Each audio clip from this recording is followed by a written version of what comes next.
Demon Slayer, drawn by Koyoharu Gotoge, is one of the most popular anime and manga that has graced us in recent years. However, there is a lot of controversy surrounding it, especially regarding whether or not it's actually a good story. On one hand, we have some people defending it, calling it stuff like a kinda form of shonen. Some people will die on the hill that Demon Slayer is somewhat unique in its premise, or it's different in certain regards, while others will go as far as saying it has revolutionized the entire anime and manga industry, even drawing in new blood to the community. In a way, it's sort of like a trailblazer, if you will. And yeah, while the numbers speak for themselves, Demon Slayer is still subject to a lot of criticisms from the other side. The overall quality of the anime and manga, the latter especially, has been brought into question, with some people calling it mid at best. Well, which is it? Let's find out in today's video. Hello everyone, welcome to my channel. I'm not sure you noticed yet, but this is kind of my first video here. Please like and subscribe. Thank you very much. Now, on to the video. Demon Slayer is a worldwide sensation. It has been for quite a while now. Well, don't quote me on that, but there are a lot of people who think that way. I am one of those people. I mean, it is among the top 10 of manga that have sold the most copies, grossing over 150 million manga copies at the time of recording this video. Not to mention the anime is quite popular as well. Well, more than quite popular, but you get the gist. With the 4th season out already, it's no secret that Demon Slayer is indeed very popular, especially considering its relatively young age compared to other quite popular manga as well. Still, despite how successful it is, the actual substance of the Demon Slayer story has been something of a debate. Others, however, say that it's nothing more than a generic action shonen that borrows tropes and popular ideas from other popular and successful books or stories to create its own blend of ideas. They even go as far as saying that Demon Slayer is carried by its animation. What did he say? The nerve of those haters. While Ufotable is very good at their stuff, these are some really serious allegations that have been thrown towards Demon Slayer, and I think it's up to us to determine whether or not they are actually legit. Here in this video, I would like to check out the original source, that is, the manga, to see which side is right in this perpetual debate. Now, I'm not hoping to turn any heads or change any minds. In fact, there's a possibility that no one will actually watch this video. But since I find it interesting and I've been wanting to make a YouTube video since forever now, I've decided to talk about it. So yeah, without wasting any further time with my ramblings, let's get to the gist of things, shall we? Okay, so this is how it's going to go. I'll be mainly talking about the manga that Koyoharu Gotoge drew, that is the original untouched story, and I'm going to judge it based on its own merit. Yes, the anime will come up once in a while since it's rather difficult, if not downright impossible, to make a fair critique of the manga without referencing or talking about the anime. I'll try as much as possible to make this very minimal though. Also in this video, I'll be focusing on volume 1 to 6 and a bit of volume 7 of the manga, which is basically the entire season 1 of the anime. As you can see behind me, I have purchased the entire manga box set, which has a total of 23 volumes, but I have intentionally chosen to restrict myself to these 7 volumes, well, 6 and a bit of the 7th volume, for 2 reasons especially. One is that I want to be very specific and detailed with my analysis. Having too many volumes to review just gets in the way of that, and honestly it would make the video rather bloated. This is my first YouTube video, so I don't want to overwhelm myself. The second reason is I have more content planned for the other volumes, which I'll talk about in upcoming videos. So if you want to see that, once again, please subscribe to my channel, and yeah, I hope to see you in further videos. Another important thing to add is that I'll be segmenting this video into 6 major parts, where I'll be talking about stuff like art, characters, its flaws, its positives, and once we are done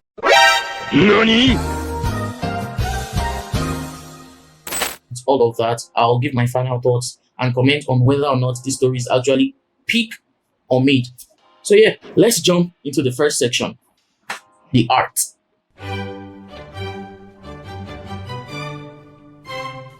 It's fine for the most part, nothing too special, but it certainly isn't ugly. Sometimes it feels unfinished and unpolished, especially compared to other beautifully drawn manga, but Demon Slayer doesn't need to be then. It tells a rather grounded story, and for its purposes, the panels and art are purposefully drawn to reflect that. Now, was this an intentional choice by the mangaka, or were they not more skilled to present a more godlike art? I don't know. I don't know. But I definitely know it's not bad. I've seen some pretty bad manga art and some rather mid ones too. Demon Slayer is in no way on that level, though I can see why people would think it is in the category of the latter, that is mid. Especially after they've watched the anime. The manga doesn't feature many two-page spreads. I think in the whole first 6 volumes, there's only one two-page spread. That was when Tanjiro met the Ashas. The rest were either one-page spreads or the usual panels. I mean, I really love two-page spreads. And yes, I wasn't looking to see them spammed since that would lessen the impact. Still, I wanted to see more. More two-page spreads. The funny part is, I actually saw a few scenes that would have looked really nice as two-page spreads. Like when Tanjiro met Muan in chapter 13, or when he caught the head of that spider demon, Kizuki. Even when Gyu Tomioka used Dead Calm, or when Zenitsu used Thunderclap and Flash sixfold. These were missed opportunities in my humble opinion. Still, the mangaka used full-page panels for most of these examples, but I just wanted to see it spread out a bit more. Like, that would have been so breathtaking. I can understand why the mangaka avoided the use of two-page spreads though. Without sufficient characters to take the room within a two-page spread panel, the background will have to do a lot of the heavy lifting for the spread. And yeah, Demon Slayer has pretty mediocre backgrounds. Now hold on, I know it's very difficult and time-consuming to draw background. It is one of the most tasking parts of drawing anything really. Throughout the manga, you see a lot of creative ways Gotoge uses to avoid straining himself with background work, and yeah, avoiding the use of two-page spreads really helped with that. But it made the panels look a bit bland at times because of that. Many people don't pay too much attention to the background because naturally it is the background and not the focus. But a bad or mediocre background is definitely going to be telling on the overall work. An excellent background allows the characters to pop out more and it gives a more lively and colorful flavor to the story. Demon Slayer has very little of that oomph in its background though. It's no wonder some people refer to it as mid. Speaking of mid, the characters can be drawn in a particularly sketchy way that just makes them feel a bit incomplete and dull. And yes, I'm not dumb. I know this can be a creative choice at times. In fact, Demon Slayer often uses this model in terms of comic relief moments or to convey a certain mood, but there are whole chapters where the characters feel this way. They're rare, but they exist, like chapter 49. The rehabilitation chapter isn't particularly the most serious of chapters, especially since it's from Zenitsu's POV, so it isn't particularly a serious offense.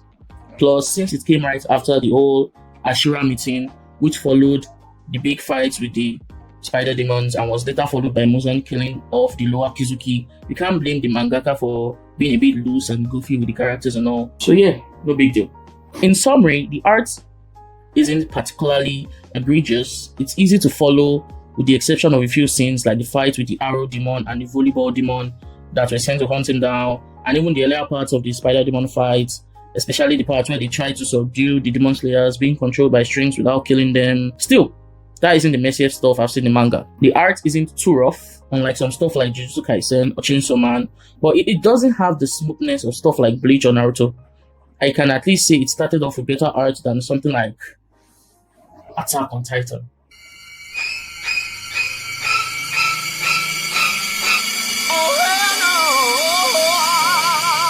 Bruh. And since the latter is still so beloved, that means the Demon Slayer art isn't that big of an issue.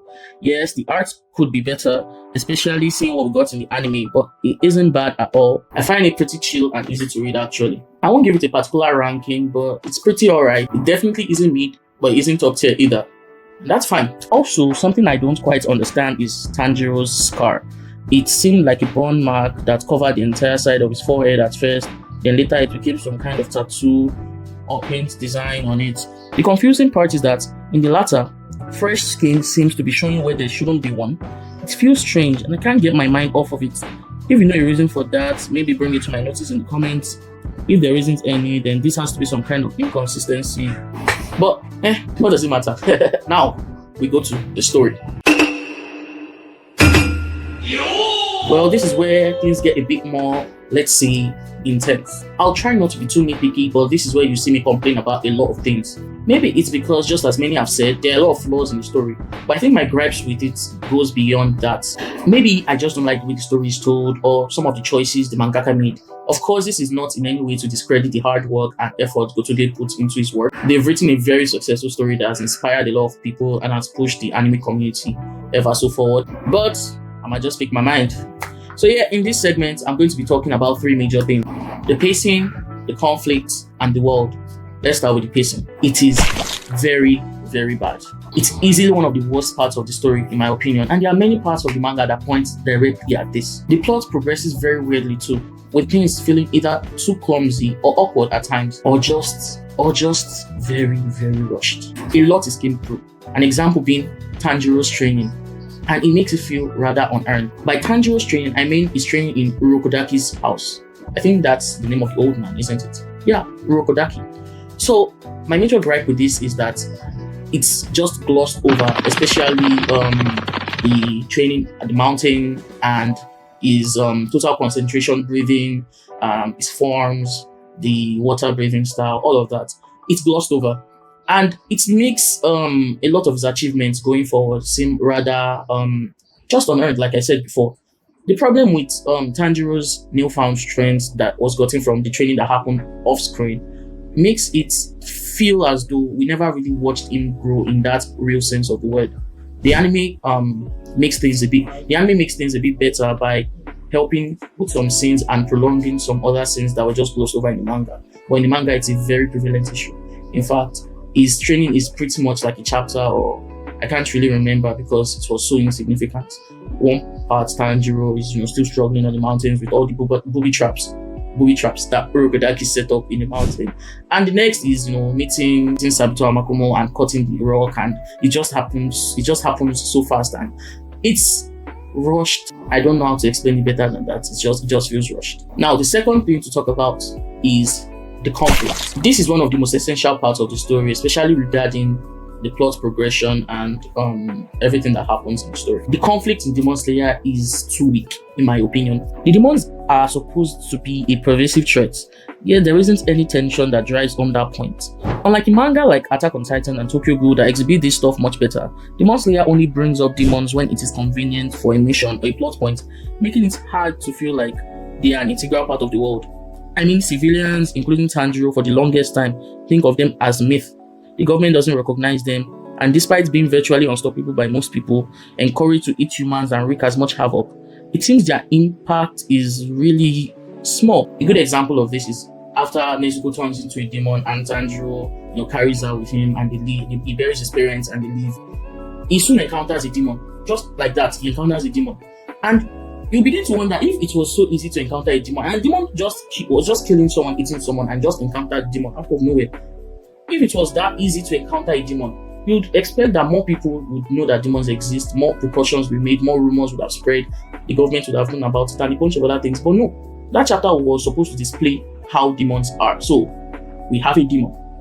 But if you apply that to regular day-to-day activities, you would expect a lot more anxiety if you could just walk around and you just see a demon. In anime like a manga like Tokyo Ghoul, Attack on Titan, like I said previously, you can feel the tension. You can see that people recognize these things as threats. They are frightened by them, or they are scared of them. They are confused.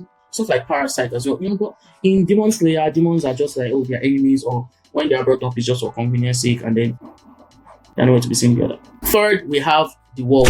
The world of Demon Slayer makes absolutely no sense. I feel like I'll be reiterating the point I made about the conflict. But yeah, I'm just going to hammer down this point. Okay, for context, Demon Slayer takes place in the Taisho era of Japan, which is between 1912 to 1926, a period where technology wasn't so advanced, but there were certain accomplishments already made.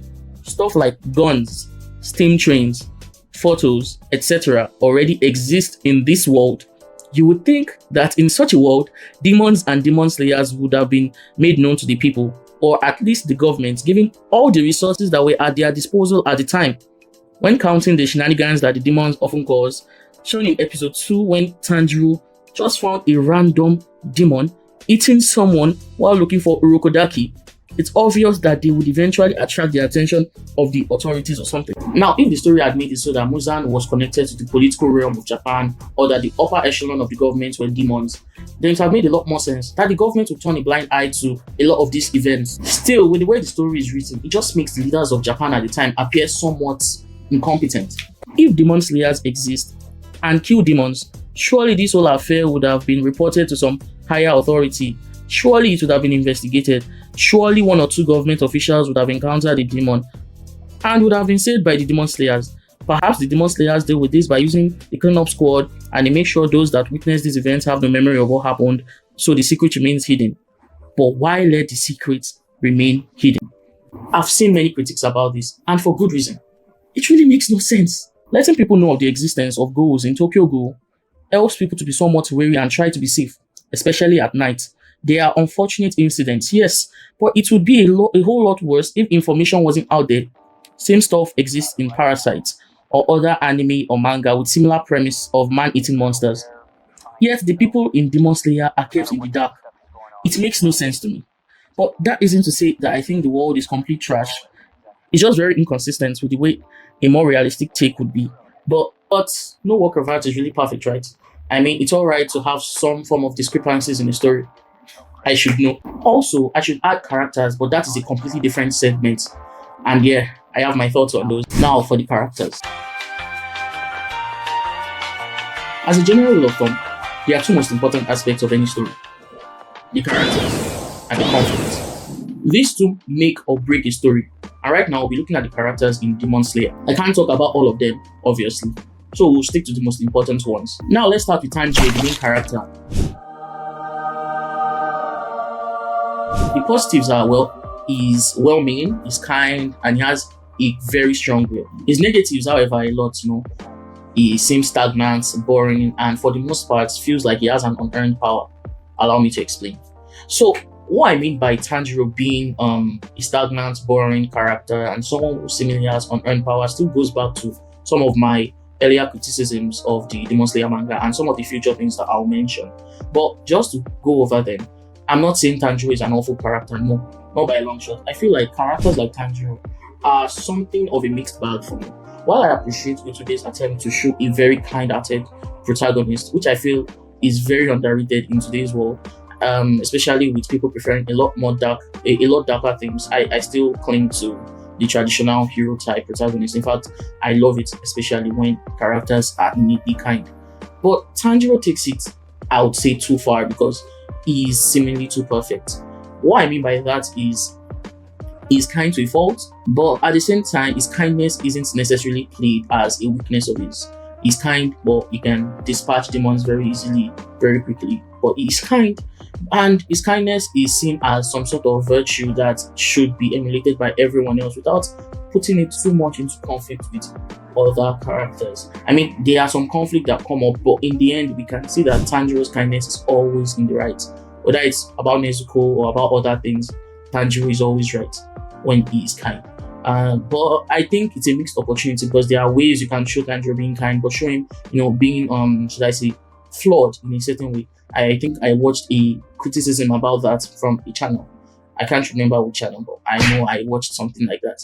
And the person made the same criticism that Tanjiro is too much of a perfect protagonist. And that drives it to the problem. The criticisms I have of Tanjiro is it's too stagnant, it's too boring. Because without conflict in the character, we can't have development. And Tanjiro remains the same character from the start of Demon Slayer to relatively the end of Demon Slayer. Of course, I'm not going to go into what happens in the last arc, but he is basically the same character, and that makes him somewhat boring and predictable. It's like a blank canvas, an avatar that you basically know what he stands for and you know what to expect from him.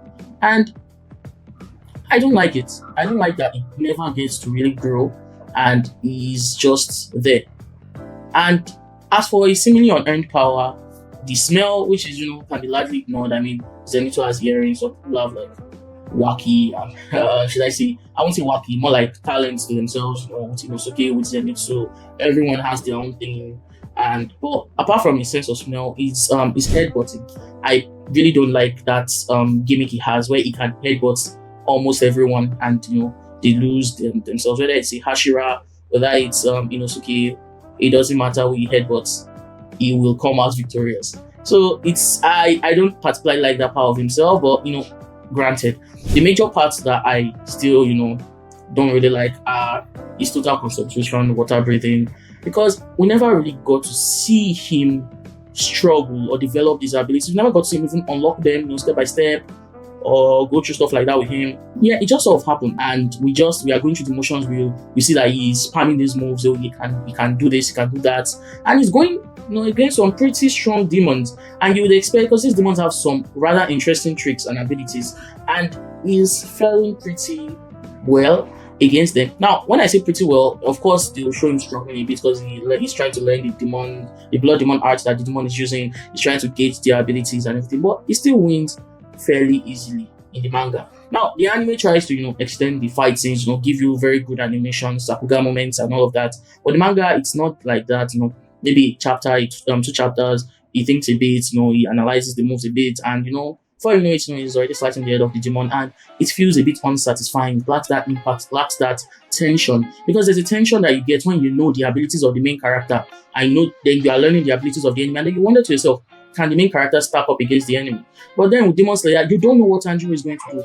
Tangu learns the move of his enemies, and then he brings out a move out of nowhere to counter the abilities of his enemy, and it's crazy. A good example is the swamp demon that traps people in its endless swamp and all of that.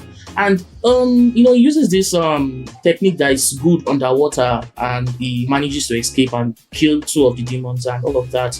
And we've never seen him use that before, but since he has that leeway to bring out new techniques, it's not really a surprise since he has things up his sleeve. And these are missed opportunities where we are supposed to show the ingenuity of the characters, but since we don't really know the abilities he has and can just bring up new abilities, it doesn't seem that impressive. So yeah, I'm not going to dwell too much on Tanjiro. Let's talk about the other characters. But overall, Tanjiro is should I say, a bag of missed opportunities. I feel like there are ways we could especially an unkind world like Demon Slayer, there are ways to play on the character's kindness, and while still maintaining the fact that kindness is good and everything, there are ways to play on his strengths, his weaknesses, and also to make his power seem more earned overall. But it just doesn't. Whether it's the Kamika Kagura or the water breathing, everything just seems, should I say, just shoehorned into it, and I don't know, it just doesn't seem very right to me. Now on to Nezuko. Our positives is that she's cute and strong, and negatives, poor character agency, not compelling, and too convenient. Now, where do I begin with Nezuko? Where do I begin? Now, Nezuko is one of those characters that you can't really hate because there really isn't anything to hate, in my opinion. She's one of the characters where she doesn't really have a personality. She's there, she's cute, she's strong, she's Tanjiro's sister, she's a victim, she helps out, and all in all, I'm not saying she's a victim as in she's weak and useless. I'm saying it so that she isn't, there really isn't a way to get her because there isn't much to her to begin with. For characters that have agency or they have characters to themselves, there are particular things a reader can see and point and say, oh, I hate this thing about this character, or I don't like this thing about that character. But for Nezuko, she is just Nezuko. She's very responsible for the younger siblings. She's like the sister. She's the second oldest sibling, and she in chapter 1, the first couple of panels, she's shown to be a rather caring sister for the siblings and all of that. But apart from that, and I love her brother and our deep connection to our parents, our mother especially, there really isn't much to her. Of course, that's because she doesn't really have much screen time unless it's for a Zenit to gag, for a joke, to show how cute she is, or for our fight scenes, or to help Tanjiro out with our fight scenes. Apart from that, there really isn't much to Nezuko, and that's a mixed opportunity in my opinion, because there are many opportunities you could have explored with Nezuko, in my honest, humble opinion, and I would have loved to see a lot more of that.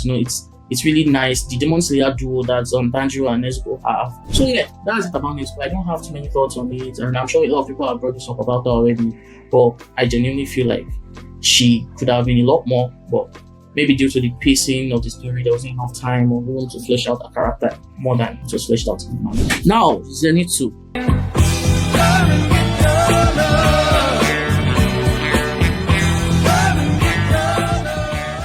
Positives: he draws attention, he has potential to grow, and he's interesting. Negatives: not enough Zenitsu.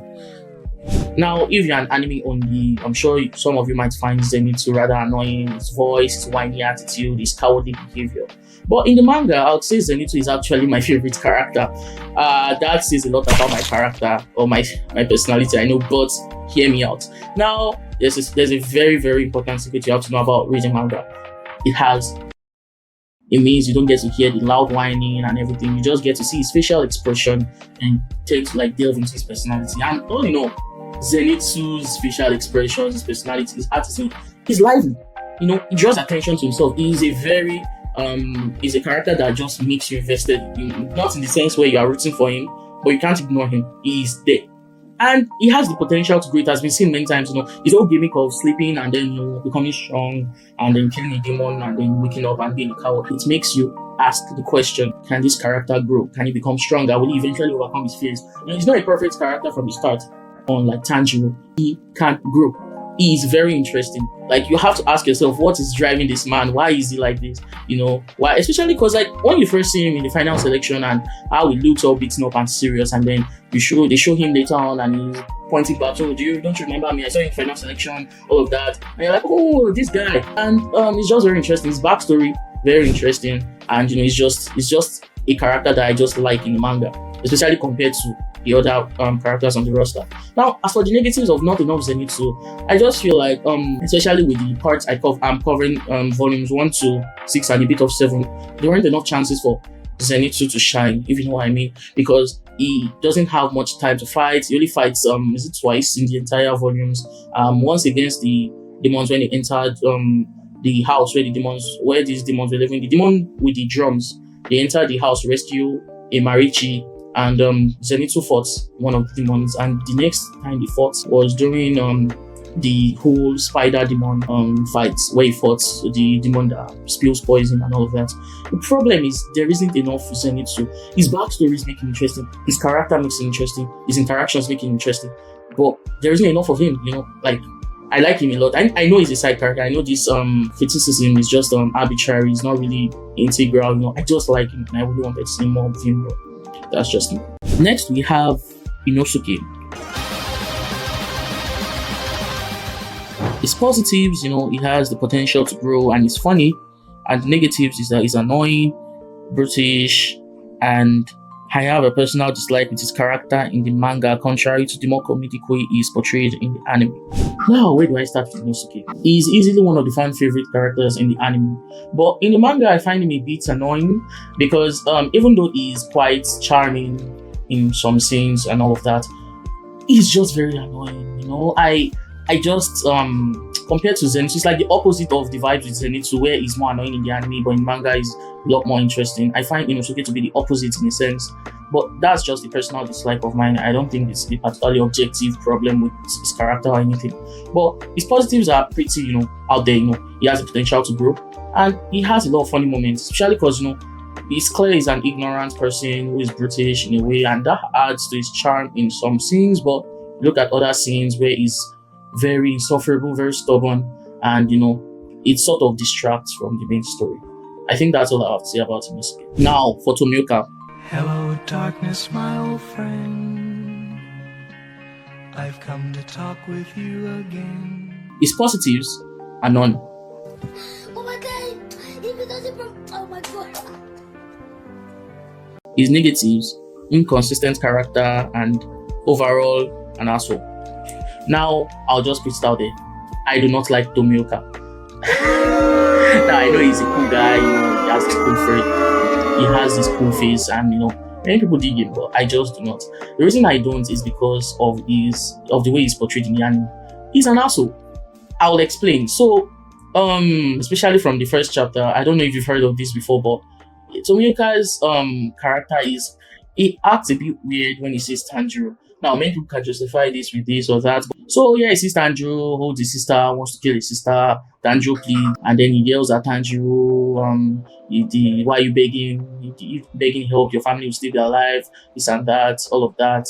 That's his asshole behavior. There is nothing, there's no excuse for it. Tomioka in his mind was telling Tanjiro, I know he's tough, this and that. What do you expect the boy to do? Any normal person would have been traumatized, Now, Tomioka was not supposed to do that. In fact, as we've seen later in the series, someone like Tanjiro or that character should not do that. You are supposed to be a demonslayer, protect the weak, kill demons, all of that. If you have the inability to console the victims, that's fine. Then don't console them. Don't, just kill the demon and go. According to Tomioka's personality, that's what he would have done anyway.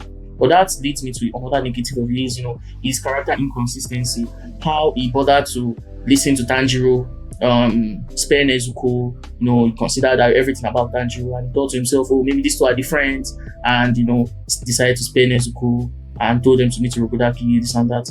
Really, I don't think Tomioka would have done that.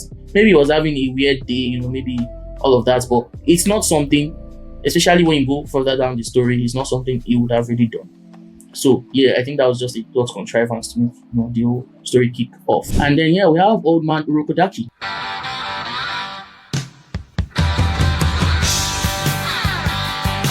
I don't really have much to say about this. Positives, he's a nice old man. Negatives, he's a bad teacher, not fleshed out enough. Now I remember what I had. Now I remember the issues I had with him. Yeah, Urokodaki is a bad teacher in the sense where he let Tanjiro to figure his shit out himself. He didn't really teach Tanjiro much and let Tanjiro have Sakomo and Mabito, I think, teach him water breathing. And it's wild because, like, okay, he learned it and you didn't bother to ask him any questions as to how he learned it, or and you didn't, like, when you look at it objectively, right? Urokodaki was teaching Tanjiro. He didn't properly teach Tanjiro because he didn't want Tanjiro. He wanted Tanjiro to give up on his dream, so he wouldn't go to the mountain for final selection and he wouldn't get killed or something like that.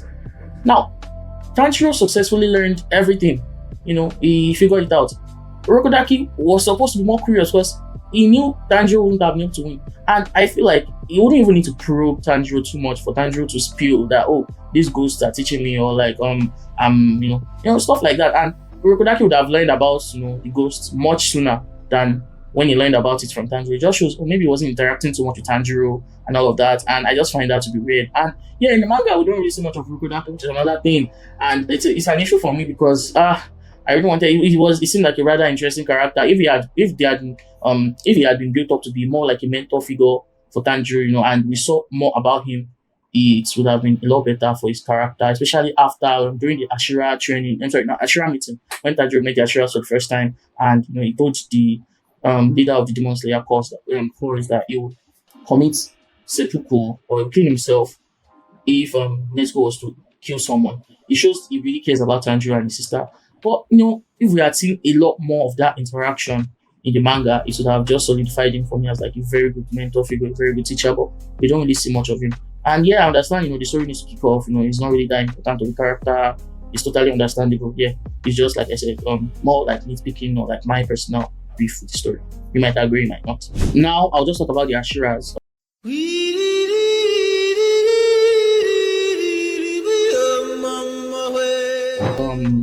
My thoughts on them, they all appear to be caricatures. No real thoughts on them as of yet. The Ashuras just showed up at like the end of like the 6th volume or so. So there aren't any real thoughts on them to be made yet. Maybe in a later video. But so far, they all have these lines.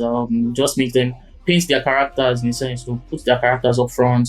We have what Giyu thinks. We have what Shinobu thinks. We have what each of them what they represent, and it kind of reflects in their personalities. And as you would see later on in the story, that is pretty much their personalities. Now they have the past stories to them, they have the past ties to them, which makes them more like characters, but at the moment they just represent caricatures. Now for the demons.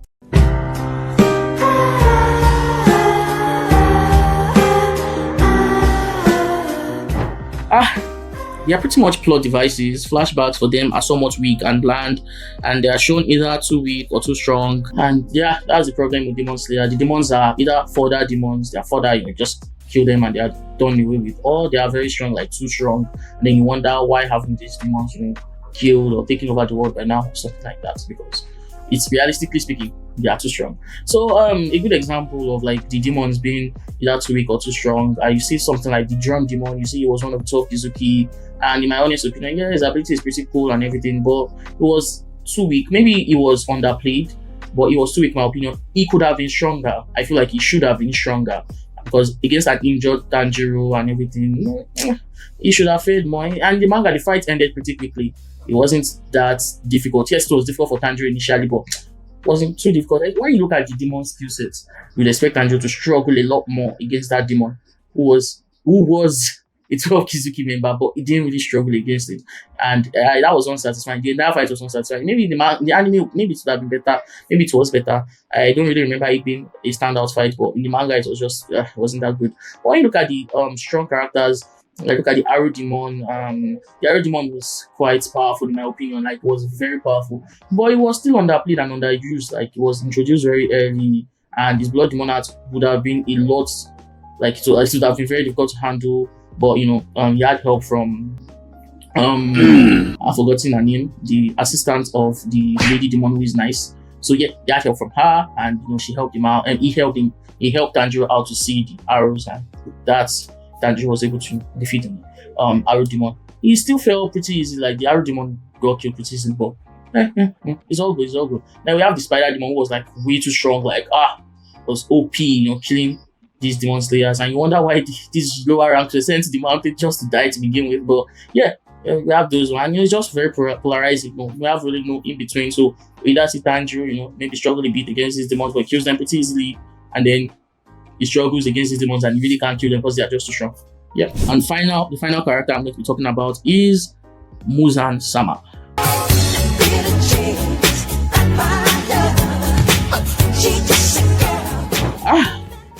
Where to begin with this character?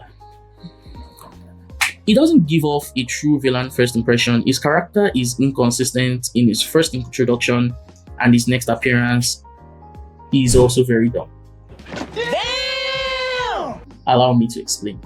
So what I mean by his character doesn't give off true villain vibes is when you look at the introduction of a villain, it makes or breaks a story. You look at whether in manga, you look at Madara, you look at Aizen, you look at Aizen after his big reveal and all of that. You look at these characters and you see them, you look at them, they have this intimidating vibe. I know there are outliers to this list, but even those outliers have a reason why they are outliers. But for Muzan, you introduce him to be this way, and then you later switch up and you say no, it's that way, and which is why I said he has a somewhat inconsistent character, which I'll get into.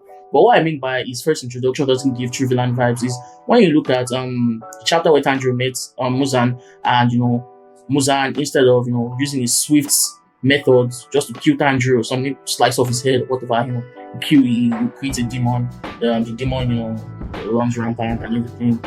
Maybe Muzan just wants to escape and all of that. So he, takes his wife, takes his child, takes them somewhere safe, and just tells them he'll be fine, and decides to walk away. And then people come to talk to him, and they're harassing him somewhat. And then he bumps into someone, and that person talks bad to Muzan, and Muzan apologizes. Oh, maybe he wants to keep his identity secret, all of that, and he wants to walk away. But the guy, as we grow to expect, he tries to push Muzan and tries to talk to, and Muzan, kicks him, and fights and everything like that. Shows his badass ability. But that scene just shows how pathetic Muzan is as a villain. First of all, creating a demon running away from Tanjiro shows his character being so much, maybe he's guarded, he's trying to be low-key. But it also doesn't really, show his intellect as that high, because Tanjiro could barely react to him, creating that demon. If he had just killed Tanjiro on the spot, maybe he didn't know enough about Tanjiro to, spoil the action. Maybe he saw the earrings or spoiler for Zenit and everything, he just was frightened or whatever like that, and decided to leave. Maybe there was that, but really, he could have just gotten rid of Tanjiro, because the next thing, he kills the people that were basically harassing him, and he talks to the woman especially, talking about how he might know he does the same seed and all of that, but no, he's the higher life form and all of that. And I have to ask, his introduction just feels a bit tasteless. Is that the word? Just lackluster, I guess. While it's not a bad introduction to the character. He calls these two stooges that are supposedly upper moons. They are supposedly Kizuki, but they are not really Kizuki, as is revealed later on. And he tells them, this guy has these earrings, so fetching for me. But I don't really I don't really think that was the wisest option for him. Many people have pointed this out, but he could have called a more capable member of the upper moon, or just any moon, and would have furtherized Tanjiro. Or he could have gotten Tanjiro himself, somehow. And it just ties back into my criticism of the demons that I made earlier in the video. They are just, conveniences. When the plot needs them, the demons are suddenly strong and relevant and dangerous, and when the plot doesn't need them, they're just there. It's like they're invisible. Do you get, they are just not present at all. So yeah, And as for his inconsistency in character, you see him later on in the story when he's addressing the lower moon demons and killing them, and he's so authoritative, he's so prideful, he's so arrogant, he's so, he's like a king talking to them. Why are you speaking? Why are you refusing? Why are you doing this? My presence? Why are you? All of these things. But that isn't the Muzan we saw when Tanjiro first saw him. The Muzan that is apologizing to humans. The Muzan that is mumbling this stuff and creating demons to escape. It doesn't seem like the same Muzan. And Muzan is later revealed to not even care about family and everything. So why would he care about like killing Tanjiro like in front of people? In the same way, if his identity is revealed, he turned into a woman for crying out loud. He didn't even need his wife and child. The same wife and child he told to go somewhere safe and everything. Since his identity had been revealed, he changed to a woman to hide his identity and to throw off his scent. So why was he so conscious about his wife and child there in the first place? He could have just killed Tanjiro and got him over with. That would have been consistent with the Muzan we saw when he was addressing the lower moons, but no. So it's like pick your poison, which is it? Is Muzan this low-key guy, he's not really, or is he like a badass guy just wants what he wants and everything like that? It's not like the government would have so they will kill Tanjiro there, and he's much faster than Tanjiro. Just kill Tanjiro. It's okay. Now it makes me sound like I'm hating on Tanjiro, but logically speaking, that's what should have happened. So the next segment of the video is what Demon Slayer does well.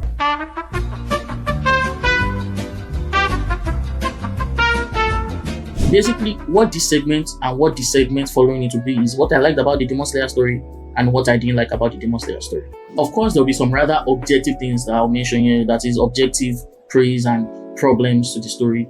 But art is subjective, and this will mostly be viewed from my standpoint. One of the things I like the most in this manga are those pages after the chapter where the author mentions stuff like Taisho's secrets or maybe the Demon Slayer Academy. It's some wacky stuff. I just like things like that.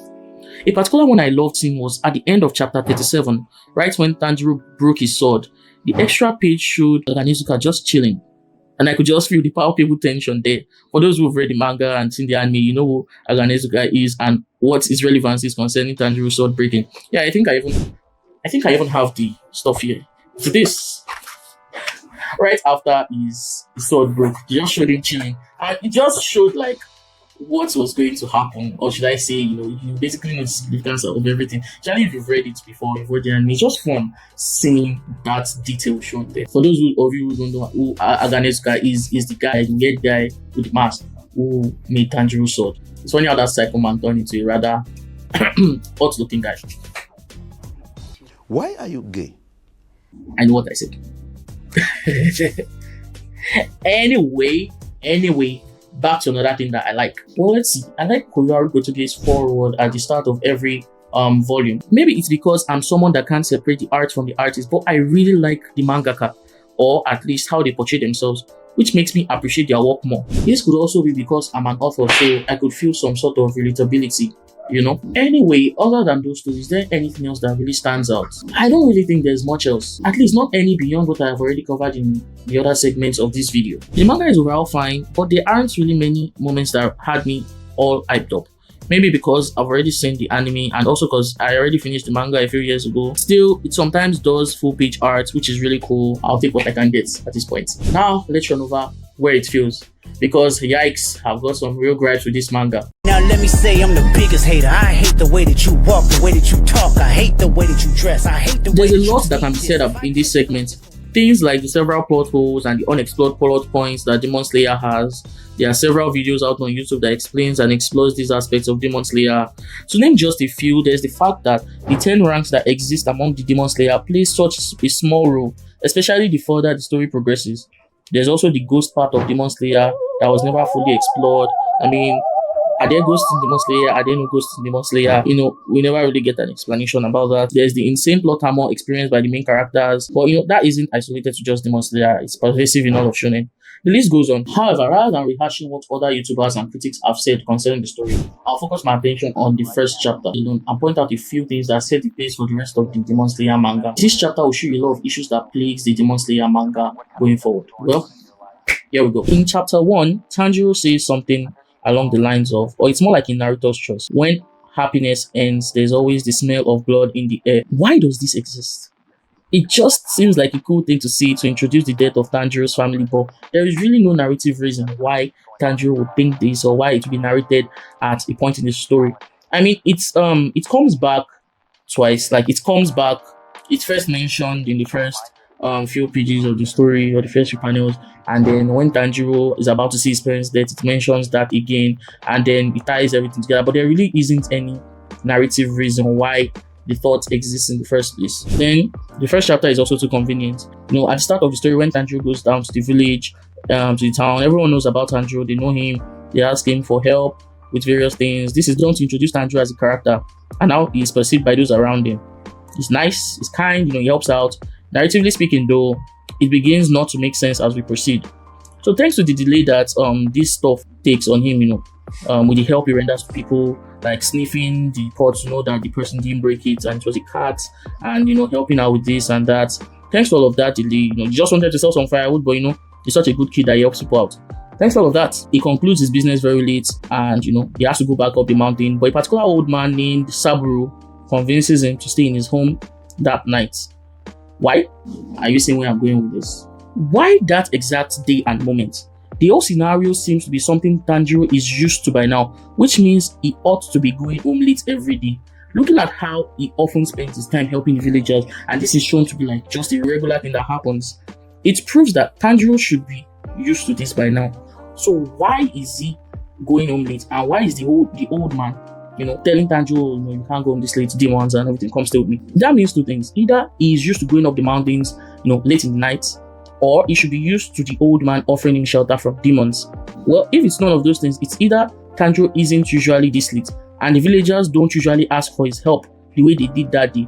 But that makes no sense either, since it was represented that Tanjiro was used to this sort of lifestyle. Plus, the villagers would be such a-holes if they suddenly decide to burden Tanjiro with so much work during such bitter winter. What do I know though? In any case, it strikes me as very convenient that Tanjiro just happened to be late and spend the night at the old man's house the exact day his family would get murdered, especially considering this is someone who has never for once encountered a demon in his life. In fact, the whole thing is played like a myth. Tanjiro apparently heard something about demons and demonslayers from his grandmother, and the old man also talks about it. And it's funny how the government or any of the real world powers don't know about the existence of either faction. The point I'm making here is that the whole thing is so very contrived, all to lead to the outcome that is the death of Tanjiro's family. Another problem I have is too much info. Still in chapter 1, there are lots of instances where information is just spilled out without a proper reason, or where there could be something better used to convey it. A good example is when Tanjiro was carrying Nezuko and slipped due to the snow when Nezuko suddenly woke up. You know, in chapter 1, when like he was running in the snow and Nezuko woke up, startled him, and so he slipped on the snow and then he fell. The guy literally said, "The snow saved me, but it also made me sleep." Yes, it did. We all saw it. It's like they want to drive home the point when there is no real need to. Another one, which happens a few panels earlier, is when Tanjiro is complaining about his lungs freezing and all. It would have been preferable to just show rather than tell us that his lungs were freezing due to the cold air. In fact, Tanjiro's expression shows anguish enough. If there was just more focus on the art and not just telling us that his lungs were freezing and his body was aching and all of that, it would have just worked a lot better. Bottom line is that the first chapter and the subsequent ones arrive with this entire thing. You have Tanjiro complaining about how, you know, it's getting hard to it's just so much information, and yes, it could be used to convey a bunch of things, and I agree, but when this is like a visual experience, you should rely less on the narration and the too much exposition, and just more of representing all of that through the art. Okay, so we also have the pacing issues. Everything is skimmed through and it's not even funny. A major problem I have is the death of Tanjiro's family and the lack of grieving on his part. How the scene just comes and goes, it feels so rushed and all. Allow me to explain. So Tanjiro's family dies when he returns to his house and he sees them dead. Like, it's just like a page, you know, he's happy, he's moving to his family, and then, you know, after he smell of blood in the air, and then he sees his family dead all on the floor. He's surprised. He's like, "Oh, what?" He sees his mom, you know, he sees his siblings, all of them. He shows them dead. The manga shows them dead, and he's like, "Oh, what?" He looks at Nezuko's body, and then the very next panel, we see him running with Nezuko's body. We never see him cry. We never see him shout or like, you know, he doesn't do any of those things ever. For the total of over 6 volumes that I've covered, maybe he does this in the future, but throughout the 6 volumes and part 7. He doesn't cry for the death of his family. he doesn't. Even though he's supposed to. It's enough to make a grown man cry, but not this man. Get back in there, tear. He's clearly angry, he's clearly sad about their death, but he doesn't cry. In fact, sorry I'm bringing the second chapter into this, but the second chapter, he buries his family and then goes on his journey with Nezuko. He still Nani? doesn't cry. And the next, for a couple of panels, he's happily bargaining with this person for the box where he put Nezuko. No emotional impact because the person is so atrocious. It just comes and goes, and then you just retreats. No wait. Another issue I have is the old Tomioka scene. Giyu Tomioka would have killed Nezuko, and he was also too harsh on Tanjiro. He was even slower than Nezuko. Like when you look at the manga, he held Nezuko, then Tanjiro did the whole thing with the axe and everything and all of that, and then Nezuko shrugged him off and tried to. She reached out for Tanjiro, and there's that. He really took a big chance on Nezuko and Tanjiro, especially when you consider the backstory of other demons. Like, look at the spider demon and the drum demon, who only slowly began to lose their humanity after some time. For the spider demon, his parents were still, and then he started killing and eating people, and then his parents realized that, this guy, he has reached past the point of no return, we have to kill him and kill ourselves. And then the drum demon, where after he became a demon, the person he was working for was still, criticizing his art, and then he killed the guy. When you look at those things, you realize that these demons don't always just get ostracized by society. It's a gradual process. Sometimes, they lose their minds over time, and then they can't remember who they were as humans. But with Tomioka, he just took a chance on Nezuko. Who was to say that, after he left, Nezuko wouldn't just get hungry and kill Tanjiro? Was it because she protected Tanjiro? Like, I just feels, I don't know, contrived, like I said. But, it's part of the story. And I'm going to reiterate another thing I dislike is the tragedy and sorrow that seems very undercooked in the first chapter. I can't say this enough. Because the second chapter and the rest of the story, there was very little to address this going forward. I would have preferred more emotions proportionate to the events that happened. But maybe that's just me. Maybe not. Either way, I guess we are done with my major criticisms of the first chapter. Now we'll move on to my general thoughts and final verdicts.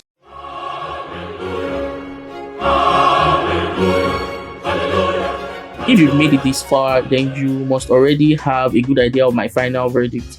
The art is fine, the characters are the weakest part of the whole thing, especially with how they are handled in terms of storytelling, especially with the demons and their backstories.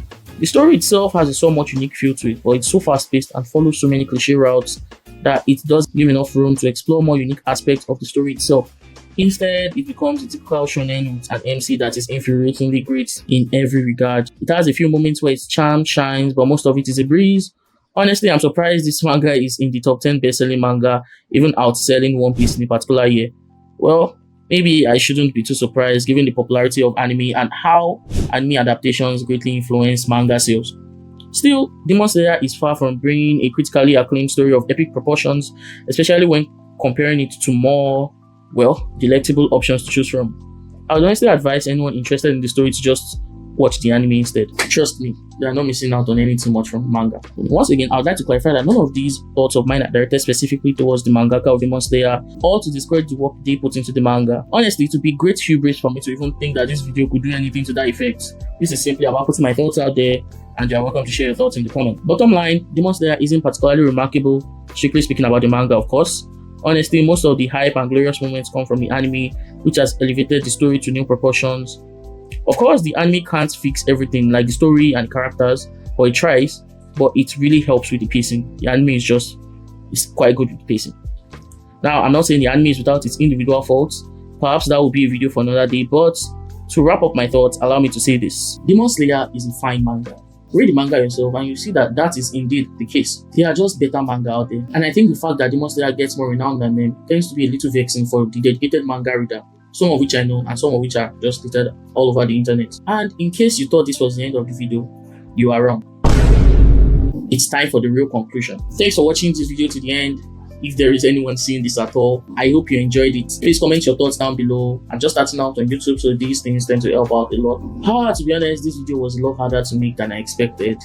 But what can I say? I'm still glad I didn't stop. Anyway, see you all in the next one. Cheers.